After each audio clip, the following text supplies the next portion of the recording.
Byla to jen otázka času, než vyjdou DLCčka k Dark Souls 2. Co nás v nich čeká a jak je budete vydávat?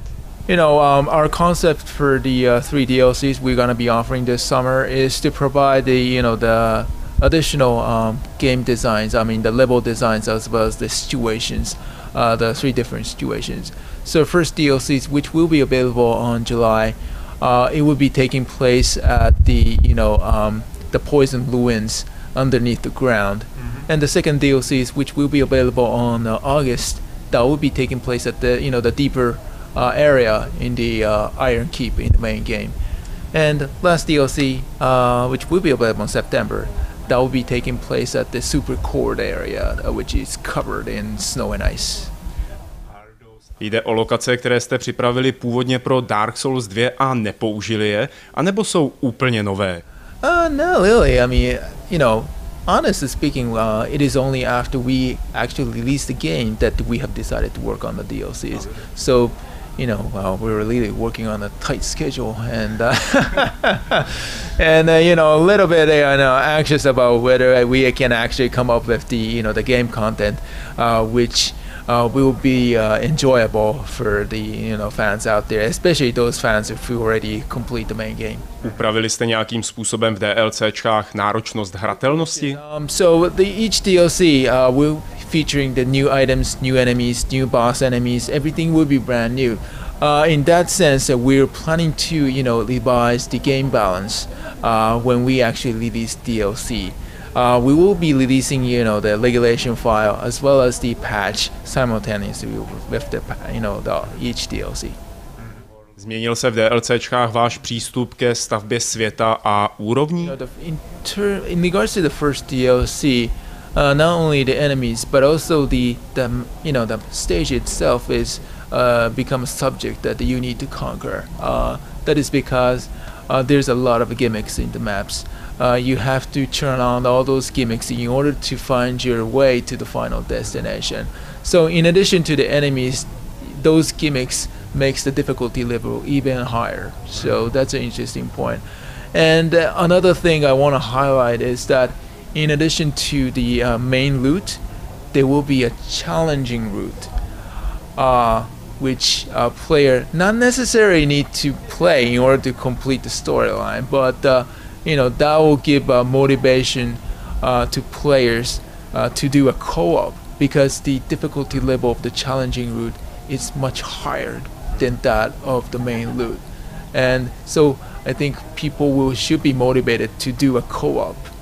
And that leads to the another points I want to highlight. That is that basically only the DLC purchaser will have access to the main loot of the DLC, but there's an exception: the challenging route.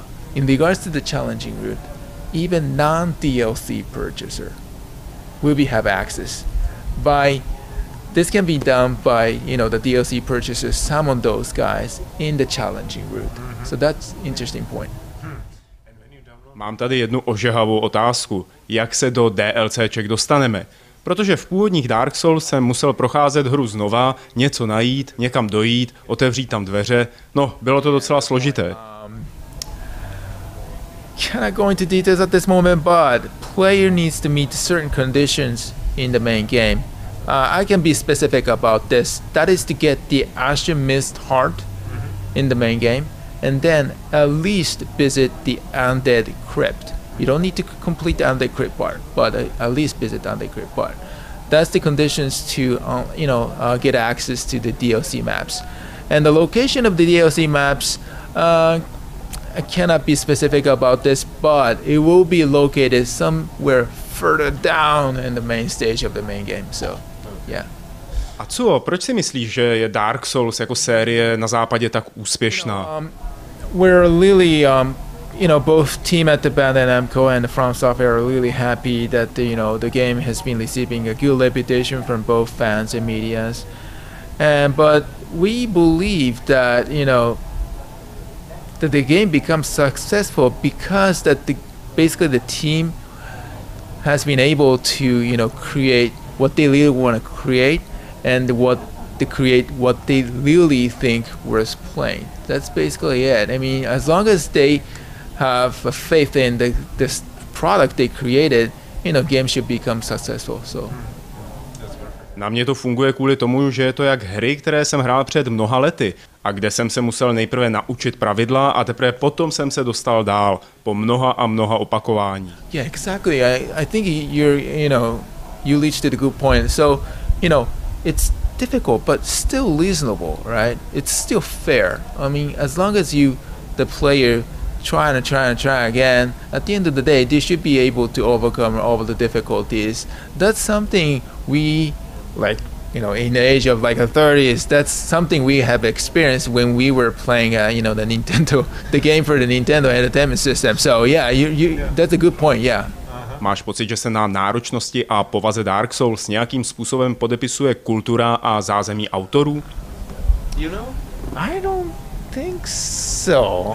Well, maybe partly true because of course it's true that the development team is mainly composed of the Japanese people, so that's true, but not necessary. I mean, they don't have any intention of putting I don't know, I should be careful about the wordings, but they don't try to create something intended to specific areas of the world, like a Western market or Asian market.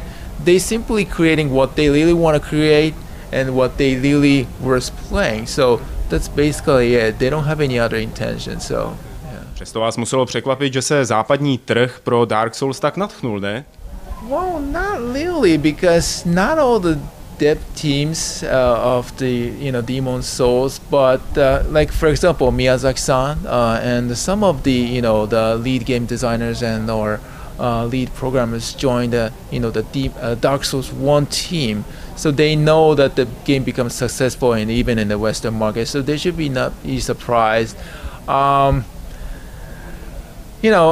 Honestly speaking, Demon Souls, at least in Japan, Europe is exception because we at least distribute the Demon Souls, but other areas that Sony published the game, so I should not be going to the details about that. So yeah, but at least the development team is not surprised about the game being successful, even for the Dark Souls 2. Yeah, so.